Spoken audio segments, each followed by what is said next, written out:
Amados, graça e paz da parte do nosso Senhor e Salvador Jesus Cristo. Mais uma vez estamos de volta com mais um vídeo das nossas lições bíblicas da Casa Publicadora das Assembleias de Deus no Brasil. Nós estamos estudando o primeiro trimestre de 2021, o tema o verdadeiro pentecostalismo, a atualidade da doutrina bíblica sobre a atuação do Espírito Santo. A nossa lição hoje é a lição de número 7, que traz como tema cultuando a Deus com liberdade e reverência. Nosso texto áureo está em João capítulo 4, versículo 24.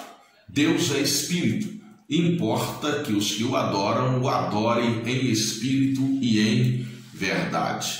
A nossa verdade prática, a adoração em espírito diz respeito à posição espiritual do adorador. Isso quer dizer que o que vale diante de Deus é como adorar e não onde adorar. Nós temos como objetivo enfatizar a liberdade com reverência no culto pentecostal. Portanto, queridos, introduzindo esse estudo magnífico, maravilhoso dessa lição, liberdade e reverência podem convergir no culto pentecostal? Ou será que o culto pentecostal é sempre imprevisível? Pode haver qualquer tipo de manifestação neste culto?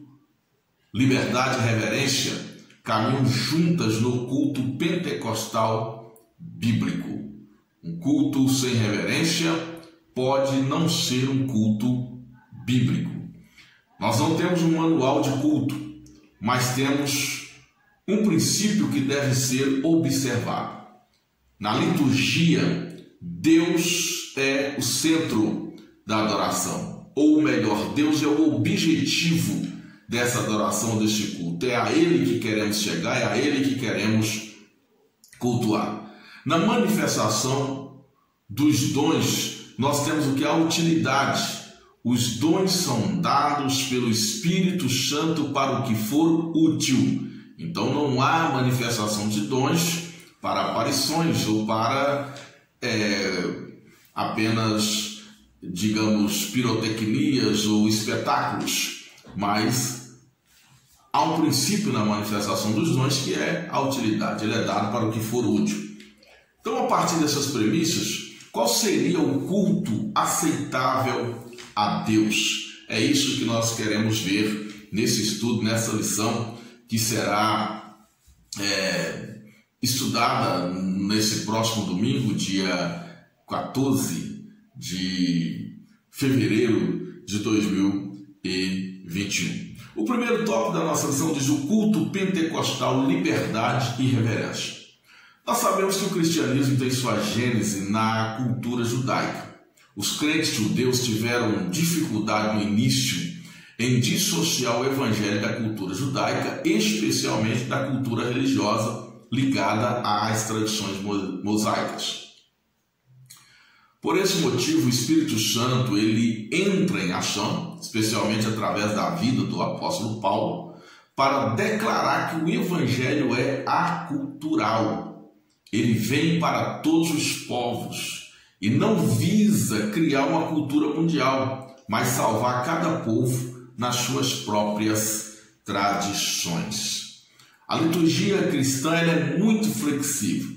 Observados os seus princípios, como eu citei lá no início, a adoração deve ser direcionada a Deus e a manifestação dos dons deve ser para aquilo que for útil. Cada grupo cristão ele tem liberdade para cultuar e vai se utilizar de elementos da sua cultura para prestar esse culto. Por isso nós vemos distinções nas formas do culto, e aí eu vou citar aqui mesmo os cristãos nominais, como o católico romano, o ortodoxo, o carismático, as igrejas reformadas, os evangélicos tradicionais, os evangélicos pentecostais. Cada um tem a sua maneira, tem o seu modo de cultuar. O ritual do culto cristão, ele é flexível, não existe nenhum tipo de engessamento no culto cristão. Isso, porém, não exime os celebrantes de prestar um culto com reverência. É uma liberdade no espírito e não na carne, onde o objetivo deve ser o que? A glória de Deus e a evangelização dos povos, sem escândalos que venham produzir efeitos contrários ao objetivo do culto cristão. Bem, então nós vamos falar um pouquinho sobre essa flexibilidade no culto cristão. O apóstolo Paulo, ao concluir seu inspirado discurso sobre a manifestação dos dons do culto cristão, ele declara que devem os crentes terem liberdade para manifestar seus dons no culto e que inclusive deveriam buscar os dons para serem úteis e contribuírem com a adoração e a evangelização. No entanto, ele enfatiza no versículo 40 do capítulo 14, assim: mas faça-se tudo decentemente e com ordem. Ele se utiliza de duas palavras muito importantes que eu quero chamar a sua atenção. Decência, que é decência, ausência de escândalo, ausência de imoralidade, ausência de atos desnecessários e prejudiciais. Então, decência é voltada para atos que verdadeiramente glorifiquem o nome do Senhor e não que provoquem escândalos, dúvidas naqueles que estão participando ou presenciando este culto. A outra palavra é ordem. Faça-se tudo decentemente e com ordem. A palavra ordem pode significar uma sequência lógica, aproveitável, visando um fim útil. Um culto, ele deve ter começo, meio e fim, não com um ritual desordenado, desorganizado e sem perspectiva. Então eu posso observar isso nas palavras que o Espírito Santo inspira o apóstolo Paulo a escrever para nós. O culto deve ser realizado com decência e ordem. A manifestação dos dons no culto, no ajuntamento dos irmãos, devem ser com decência e ordem. Bem, o que é culto? Êxodo, no capítulo 13, versículo 5, nós encontramos a palavra do Senhor dizendo: e acontecerá que quando o Senhor te houver metido na terra dos cananeus, e dos heteus, e dos amorreus, e dos heveus, e dos jebuseus, a qual jurou a teus pais que te daria, terra que mana leite e mel, guardarás este culto neste mês. A palavra hebraica aqui é avodar, que se traduz por culto ou serviço. A Septuaginta, ao traduzir essa palavra, empregou o substantivo latreia, que significa serviço, adoração, declinados do verbo latreu, que é servir ou adorar. Estes termos, amados, nos fazem entender que o culto é um serviço prestado a Deus. São atos sagrados por meio dos quais procuramos adorar ao nosso Criador. Especificamente, quando utilizamos a expressão culto pentecostal, falamos das peculiaridades que envolvem a liturgia das igrejas pentecostais, ou seja, a forma como adoramos a Deus, a forma como o nosso culto ele é desenvolvido. Então, há uma flexibilidade para o culto que é prestado ao Senhor na maneira que nós vemos no Novo Testamento. Essa flexibilidade, porém, traz a liberdade, mas que não é uma liberdade sem a reverência. E nós falamos nesse terceiro ponto sobre a reverência do culto. A palavra reverência, ela vem do latim reverentia, que significa respeito intenso por alguma coisa, significa deferência. E é uma palavra principalmente do meio cristão, é uma palavra que praticamente se tornou sagrada, significa veneração pelo que se considera sagrado, respeito profundo por alguém ou por algo. Eu me comporto com reverência diante de, eu chamo de reverendo alguém muito respeitado, muito honrado. Por exemplo, alguns dos nossos líderes, nós utilizamos chamá-los de reverendo fulano de tal, não é um título utilizado nas Assembleias de Deus, principalmente, mas aqueles pastores que alcançaram a honra, que alcançaram um respeito dos seus liderados, da sua igreja, muitas das vezes são intitulados como reverendos, porque alguém que merece honra, alguém que merece um respeito profundo pela sua história, pelo seu conhecimento, pela sua vida eclesiástica, pela sua dedicação à igreja, pela sua dedicação ao Evangelho. Voltando para o culto, quando celebramos um culto, nós propomos-nos a prestar um serviço ao soberano Deus e Senhor. Imagine então como deveríamos nos comportar diante do Criador de todo o universo, diante do nosso Deus, diante do Senhor, o Yahvé. Quando estamos, às vezes, diante de uma autoridade política, imagine o presidente da República, o governador do Estado, alguém que é uma autoridade, seja ela civil, militar, eclesiástica, nós procuramos honrar essa autoridade seguindo protocolos de reverência que visa honrar essa pessoa, que visa deixar essa pessoa engrandecida, se sentindo verdadeiramente importante. Agora eu pergunto a você, como temos nos comportado no culto, onde o Senhor Jesus diz, onde estiver reunido 2 ou 3, ali estou eu no meio dele. Imagine que você se reúne em nome de Jesus. Alguém declara, estamos aqui em nome de Jesus, vamos prestar um culto ao nosso Deus. Como você tem se comportado? Isso é muito sério.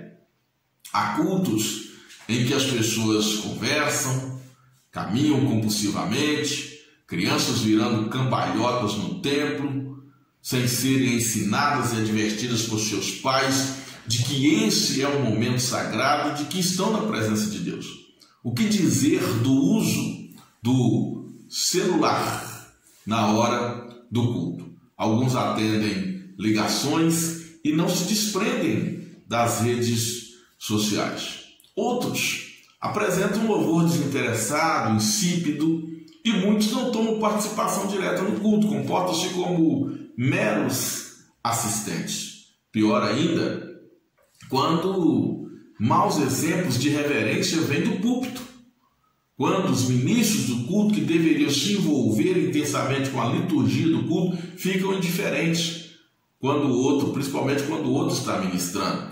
Já ouvimos falar da unção do microfone, né? Muitos ministros estão lá conversando, olhando o celular, tirando foto, totalmente desapercebido, totalmente indiferente ao que está acontecendo no culto. Mas quando pega o microfone, aí querem que todos adorem, querem que todos se voltem, como se ele fosse a estrela do culto. Parece que Jesus chegou ali naquela hora, não estava antes. O culto começou sem Jesus, quando ele pega no microfone, aí Jesus chegou. Mas não é assim que deve ser. Esse comportamento ele é muito prejudicial à congregação e deve ser corrigido. É necessário, amados professores que me assistem, alunos que me ouvem, que a EBD, a Escola Bíblica Dominical, que tem esse papel e tem essa função, essa finalidade, seja um instrumento para a educação das pessoas, para a participação no culto. Devemos enfatizar o conselho do sábio Salomão, que diz lá em Eclesiastes 5, guarda o teu pé quando entrares na casa de Deus. Casa de Deus. É assim que chamamos os nossos templos, é assim que declaramos o lugar onde nós reunimos. E se é casa de Deus, e se acreditamos verdadeiramente que a presença de Deus está ali, nós devemos ter liberdade para adorá-lo com reverência. Segundo ponto, segundo tópico, diz o centro do culto pentecostal. O centro da nossa adoração é quem? A quem os pentecostais dirigem o seu culto? Nós temos os críticos do movimento pentecostal, eles acusam muitas das vezes os pentecostais de serem montanistas. O montanismo ele foi uma heresia surgida no século II, entre os anos 155 e 160 da era cristã, onde Montano ele afirmava ser porta-voz do Espírito Santo e que seria a própria encarnação do Paráclito prometido no Evangelho de João, no capítulo 14, versículo 16. Então, Montano dizia ser a própria encarnação do Espírito Santo, do Paráclito Divino. E os ensinamentos de Montano, ele valorizava a glossolalia, ou as línguas estranhas e ininteligíveis, e uma espécie de espiritualidade tendente ao êxtase e às fortes emoções. Então, o culto de Montano, o montanista, ele era um culto muito emocional, muito emotivo, de muita êxtase, e também focado apenas na manifestação das línguas estranhas. E pelo fato, em especial da Assembleia de Deus, enfatizar muitas das vezes as línguas estranhas, os nossos críticos, os críticos pentecostais, eles muitas vezes nos acusam de montanistas por essa causa.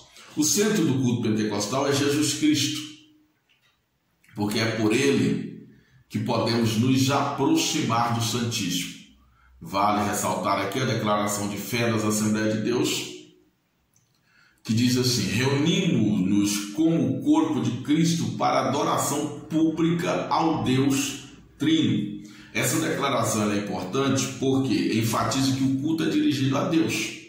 A Trindade ela é inseparável nesse aspecto. Não dividimos um culto ao Pai, um culto ao Filho ou um culto ao Espírito Santo. Adoramos a Deus. Deus é um representado em 3 pessoas. Então a adoração também é indivisível. Adoramos a Deus na sua plenitude. Pelo Espírito que nos capacita, por meio de Jesus, adoramos ao Pai em espírito e em verdade. Segundo ponto aqui fala de um culto vibrante no poder. 1 Coríntios 14, 26 diz assim: que fareis, pois, irmãos, quando vos ajuntais? Cada um de vós tem salmo, tem doutrina, tem revelação, tem língua, tem interpretação. Faça-se tudo para edificação.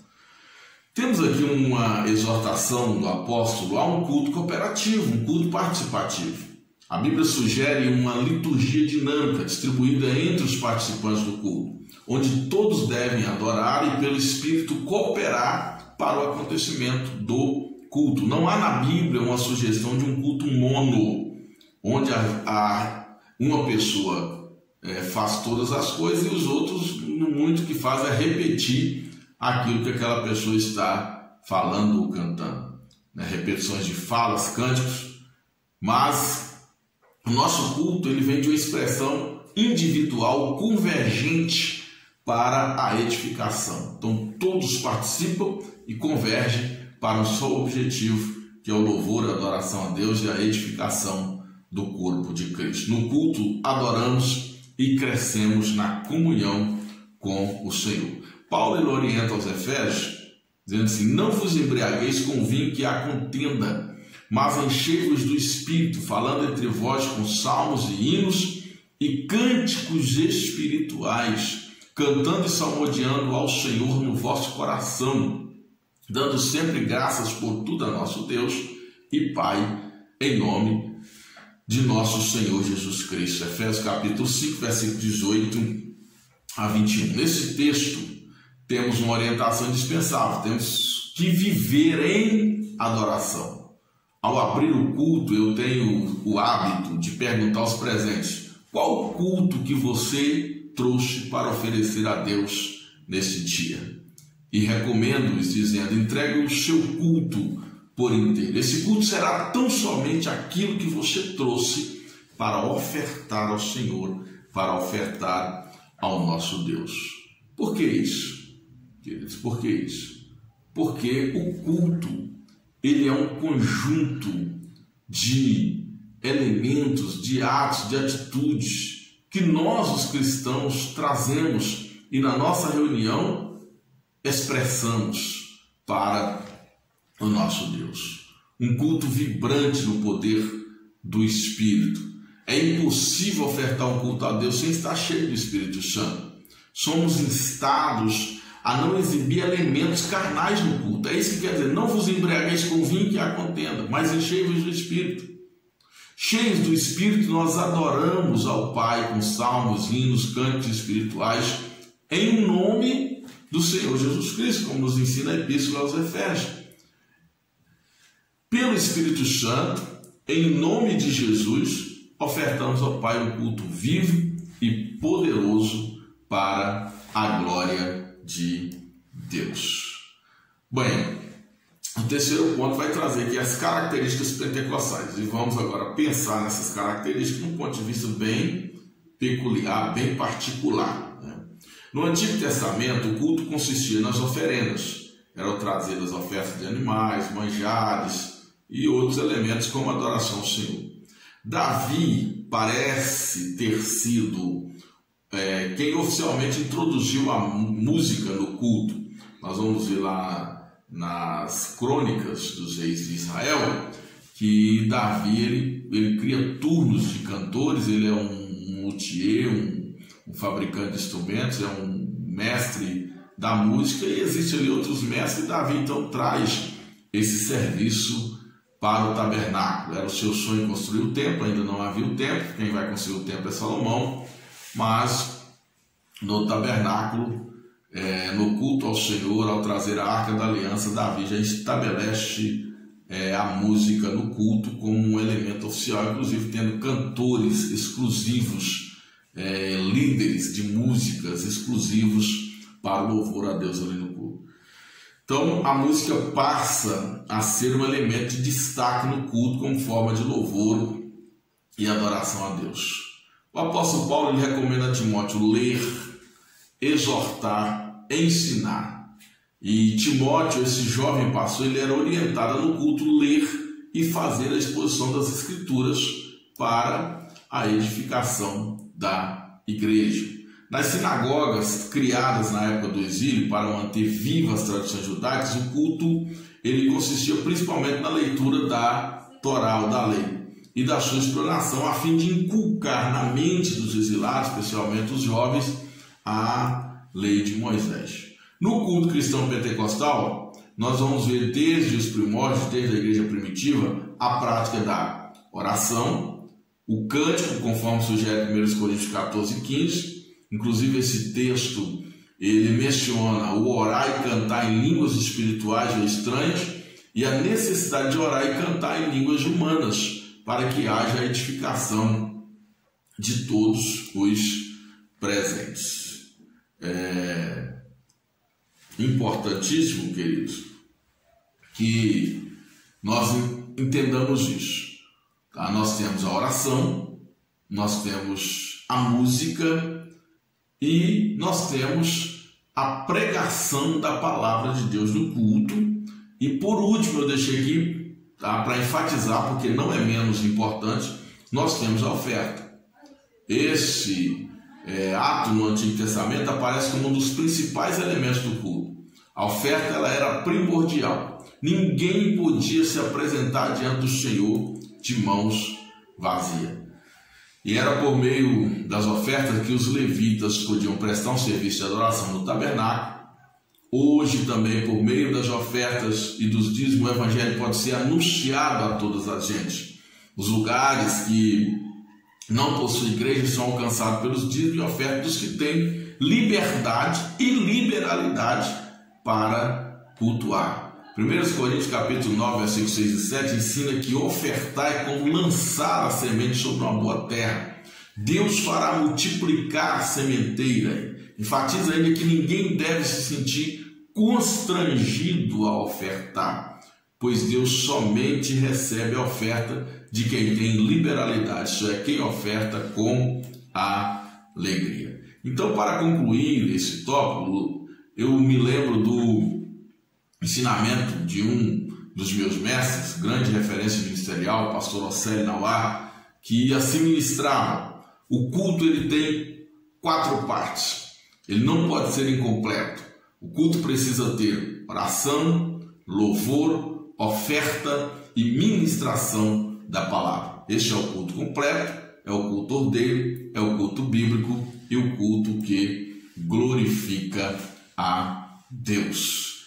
No terceiro tópico nós temos Como se expressa a liturgia de nossas igrejas? Primeiramente, nós reafirmamos que o nosso culto ele é um culto realizado com muita liberdade. Tem a participação de todos.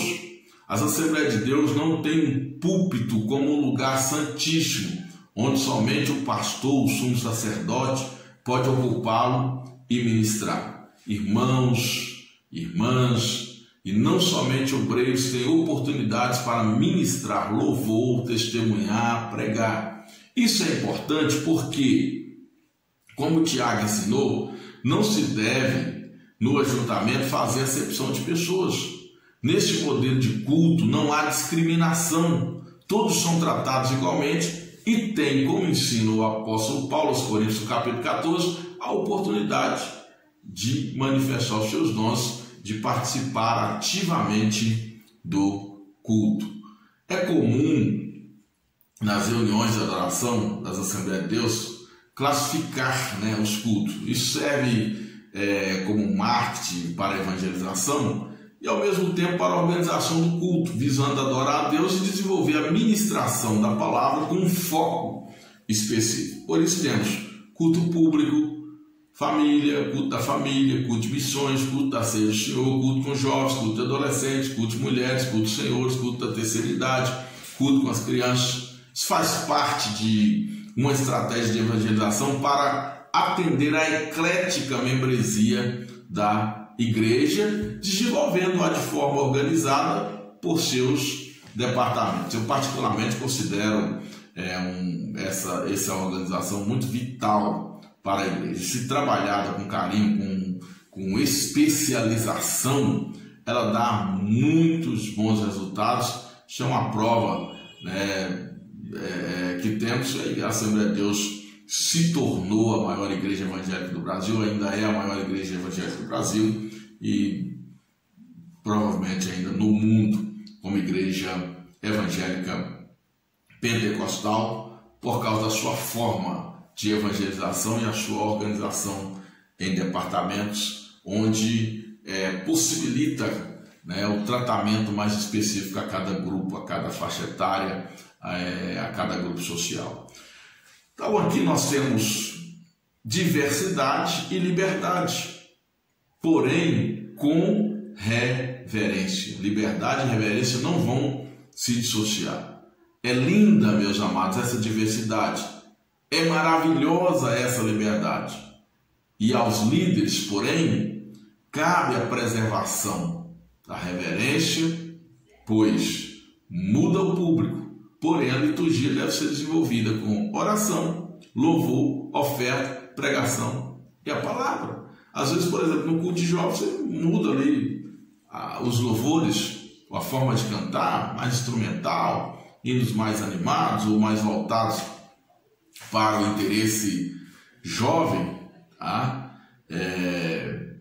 No culto de senhoras, já uma outra coisa. No culto infantil, toda uma metodologia diferenciada. Então, o que vamos dizer? Pode-se mudar a metodologia, porque nós estamos visando ali a edificação do corpo de Cristo, a evangelização e, com isso, a adoração a Deus. Mas você vai mudar a metodologia sem alterar a essência e o objetivo. O Espírito Santo é o condutor do culto, Jesus é o centro e o Pai é quem é glorificado. Assim adoramos ao Deus Trino em espírito e em verdade.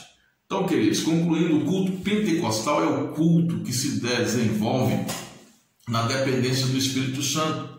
Não somos engessados por uma liturgia morta, insensível.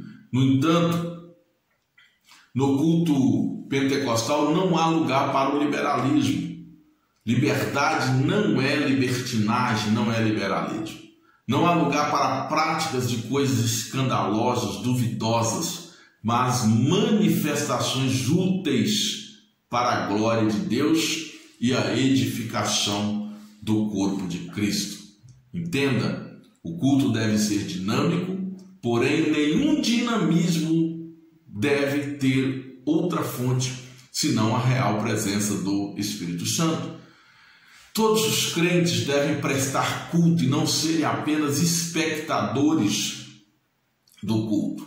Todos, cheios do Espírito Santo, devem ir à presença do Pai por Cristo Jesus com cânticos, salmos e hinos espirituais, com ações de graças, adorando ao Deus Trino em espírito e em verdade, pois para isso nós fomos criados. Amém? Então vamos cultuar o Senhor com dinamismo, com poder, com liberdade, mas com muita reverência. Que o Senhor abençoe a sua vida e até o próximo vídeo, se Deus quiser. Não deixe de dar aí o seu like, de se inscrever no nosso canal, de compartilhar essa palavra, de nos ajudar a estar levando essa palavra ortodoxa ao coração ou aos corações de todos aqueles que precisam. Forte abraço e até o próximo vídeo, na paz do Senhor Jesus.